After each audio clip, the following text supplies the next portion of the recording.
तो guys part 5 में आपने देखा कि कैसे जेठालाल का संडे को बबीता जी ने धज्जी उड़ा दिया है और कैसे जेठालाल और दया के रोमांस के बीच में बबीता जी का गुस्सा कहर बन के टूटा है। तो पहले पार्ट में हमने देखा था कि कैसे जेठालाल को बबीता जी का कॉल आता है और बबीता जी काफ़ी गुस्सा रहते हैं जेठालाल से। तो बबीता जी बोलते हैं जेठालाल से कि वो उससे अर्जेंट मिलना चाहते हैं। तो कॉल पे बात होने के बाद दया भाभी जेठालाल से पूछते हैं कि क्या हुआ टप्पू के पापा, क्या बोला बबीता जी ने।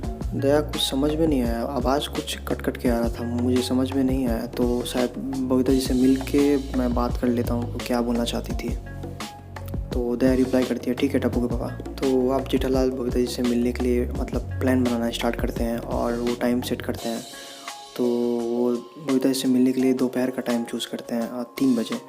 तो उसके बाद वो बबीता जी को कॉल करते हैं और बबीता जी को बोलते हैं कि वो 3 बजे उससे मिल सकते हैं। तो फिर बबीता जी बोलते हैं ठीक है जेठा जी, तो 3 बजे हम लोग गार्डन में मिलते हैं। तो जेठालाल बोलते हैं ठीक है। इसके बाद 3 बजता है तो 3 बजे जेठालाल जाते हैं बबीता जी से मिलने के लिए गार्डन में। फिर वहाँ पे वो एक दूसरे से मिलते हैं बट बबीता जी जेठालाल से बहुत ज़्यादा गुस्सा होते हैं, बहुत ही ज़्यादा गुस्सा। तो फिर बबीता जी जेठालाल को बोलते हैं जेठा जी आप मुझे बिल्कुल भी टाइम नहीं दे रहे ठीक से, आप कम से कम मुझसे बात तो कर सकते हैं ठीक से कॉल पे भी, ना कॉल करना ना ठीक से बात करना, ये क्या है जेठा जी। तो इससे पहले जेठालाल कुछ बोले उससे पहले ही बबीता जी वहाँ से चली जाती है गुस्सा होके। तो अब जेठालाल सोचते हैं कि अब वो बबीता जी को मनाए कैसे। तो उसके लिए वो सोचते हैं कि उन्हें एक बुके भेज देना सही होगा जिससे वो मान जाएंगे। तो अब जेठालाल बुके खरीदने के लिए खुद दुकान पे जाते हैं क्योंकि आज का दिन संडे रहता है। तो एक दुकान में वो जाते हैं और बहुत ढूंढने के बाद उसे एक जो बुके बहुत पसंद आता है, फिर वो ख़रीद लेते हैं बबीता जी के लिए। इसके बाद घर आने के बाद वो सोचते हैं कि बबीता जी को कब दिया जाए वो बुके।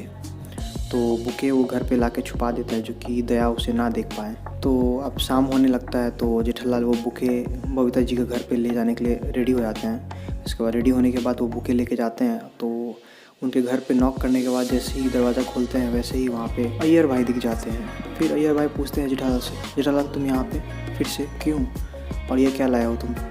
फिर जेठालाल रिप्लाई करते हैं ये मैं ऐसे ही बबीता जी के लिए लाया हूँ, उनको देना था। इसके बाद अय्यर गुस्सा होकर बोलते हैं नहीं चाहिए जाओ।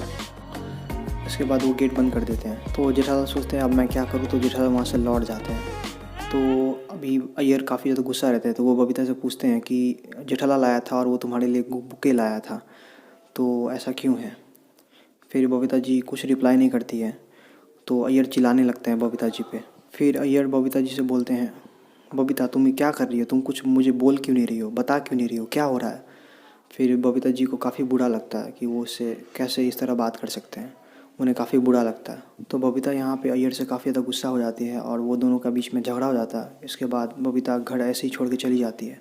तो फिर वो घर से निकलती है। उसके बाद जेठालाल को कॉल करते हैं और जेठालाल कॉल उठाते हैं। फिर बबीता जी बोलते हैं जेठालाल को कि जेठा जी मैं आपसे अर्जेंट मिलना चाहती हूँ, अभी के अभी जल्द से जल्दी आइए। इसके बाद जेठालाल पूछते हैं कहाँ पे, तो फिर वो बोलते हैं गार्डन में। तो गार्डन में वो मिलने के लिए जाते हैं एक दूसरे से। इसके बाद बबीता जी काफ़ी दुखी रहती है तो जेठालाल भी वहाँ पे आ जाते हैं। इसके बाद तो जेठालाल का हाथ में बुके रहता है। तो इससे पहले जेठालाल बुके बबीता जी को दे तो बबीता जी फूट फूट के रोने लगती है। तो अभी जेठालाल काफ़ी परेशान हो जाता है कि क्या हुआ बबीता जी, आप रो क्यों रही है, ऐसा क्या हो गया है। फिर वहाँ पे बबीता जी बोलते हैं कि अय्यर ने मुझ पर बहुत ज़्यादा गुस्सा किया है। फिर जेठालाल भी काफ़ी गुस्सा हो जाता है, अय्यर ऐसा कैसे कर सकता है। फिर जेठालाल बोलते हैं कि आप रोइए मत बबीता जी, ऐसा रोने से नहीं होगा। फिर वो उसे फिर से हक करते हैं वहाँ पे। पर यहाँ पे बबीता जी बहुत सारे सवाल करते हैं जेठालाल से कि आप तो बोलते थे कि मैं आपके बहुत अच्छी दोस्त हूँ, दोस्त से भी बढ़ के हूँ, तो कहाँ गई है वो दोस्ती। आप तो मुझे ठीक से कॉल भी नहीं करते हो, ठीक से टाइम भी नहीं देते हो, तो अब क्या हुआ है जेठा जी।